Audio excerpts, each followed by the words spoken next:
Students, in chapter number 7, we have completed with the first element of directing, that is supervision.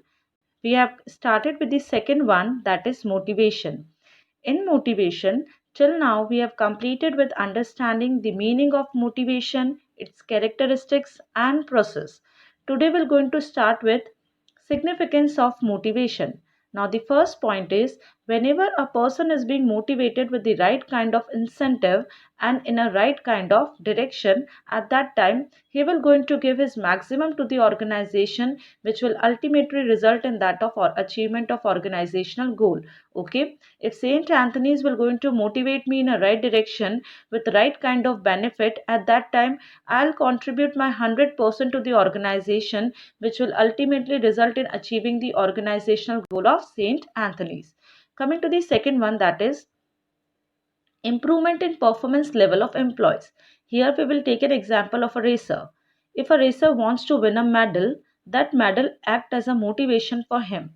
At that time, whenever he will going to be on a racing, at that time he will going to give his best performance on the ground in order to just win that medal, and this medal act as a motivation. In the same manner, if a person is being motivated with right kind of benefit or incentive, at that time it will going to definitely improve the work performance of the employee. Coming to the third one, reduction in resistance to change. Now, people and employees in the organization are lethargic and lazy by nature. They do not readily accept the changes which are taking place in the internal organization and in the external environment.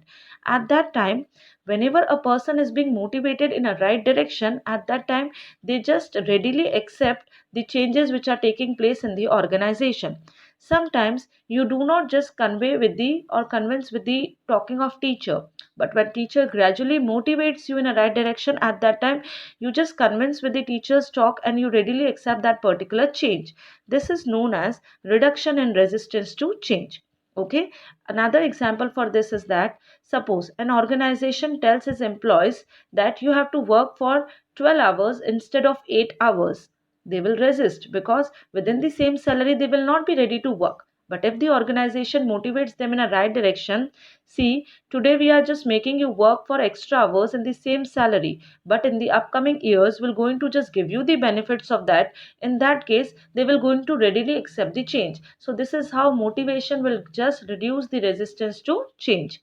Coming to the next one, reduction in employees turnover and absenteeism in the organization. See, children, whenever a person is being motivated in the organization to give his best, at that time he will not be searching the another job. He will not be remaining absent from the workplace also.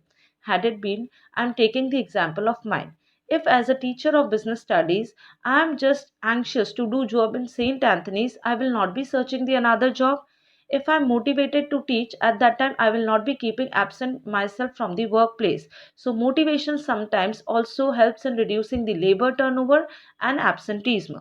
As we've already discussed, labor turnover means frequently changing of job from one job to another, or we can say absenteeism means keeping absent from the workplace. So both the things will be reduced if the person is being motivated in proper direction.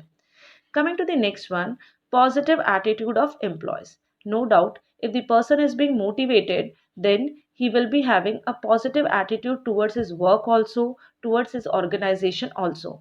If the organization is just motivating that particular employee with the proper benefits and in a right direction, then he will be having a positive attitude and a good confidence about his work also, about his position also at which he is, and about the organization also.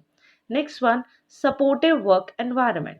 See, employees are working for the organization, management is providing them with the salary and other benefits. Okay, if management is motivating them in a proper manner, workers are contributing their maximum with their proper work performance, at that time there will be good and cordial relationship between the workers and the management.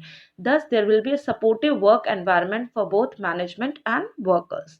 Next one, better utilization of resources. Now, if the management is motivating employees with the proper incentives or benefits, they will be contributing their maximum. Now, when they are contributing their maximum, that means we are utilizing human resources in the best manner. And as we know, human resources, if they are utilized in best manner, they will make the best utilization of physical resources also. So, with the help of proper motivation, there will be the best utilization of both the resources, human resources as well as physical resources. So, here we have completed with significance of motivation. Now, we're going to take characteristics or features of directing. First one, it initiates action. Initiate means to start. Now, whenever William sir directs me, I initiate and starts with my action. Whenever I direct you, you start with your action. Okay? So, directing helps in starting with up the action. As and when I'm entering into the class, I'm directing, open your notes copy, put today's date, write today's notes. This is how I'm directing you. At that time, you start with your action, take out your copies from your bag, and you're writing. This is how directing initiates action in the organization. Second, it is a pervasive function of management. Pervasive means it is required at all the levels and in all the kinds of organization. See children, at all the levels how it does it work. Now, William sir directs me, I direct you. That means it is required at top level also, middle level also, and lower level also. Now it is required in the profitable organization also like our school, and in the non-profitable organization also, say in our family. Our grandfather directs our father directs us. That means it is being required in that of profitable organization also and non-profitable organization also. So it is pervasive in nature. Next one, it is a continuous process.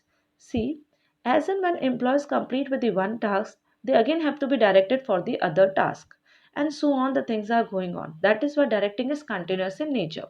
Okay, as and when you are completing with the one task or one chapter in the organization, your teacher directs you to start with your second chapter. Your teacher directs you to just prepare for the class test. Your teacher directs you that see you have to do these kind of practice questions.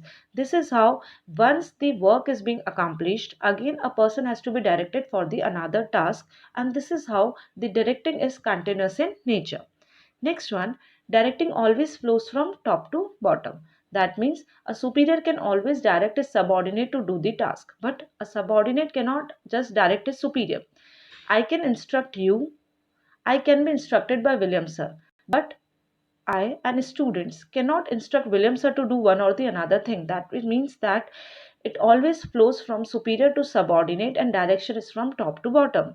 Hope you understood all the characteristics of directing. We're going to catch with the next topic in the next video. Thank you so much. Have a good day.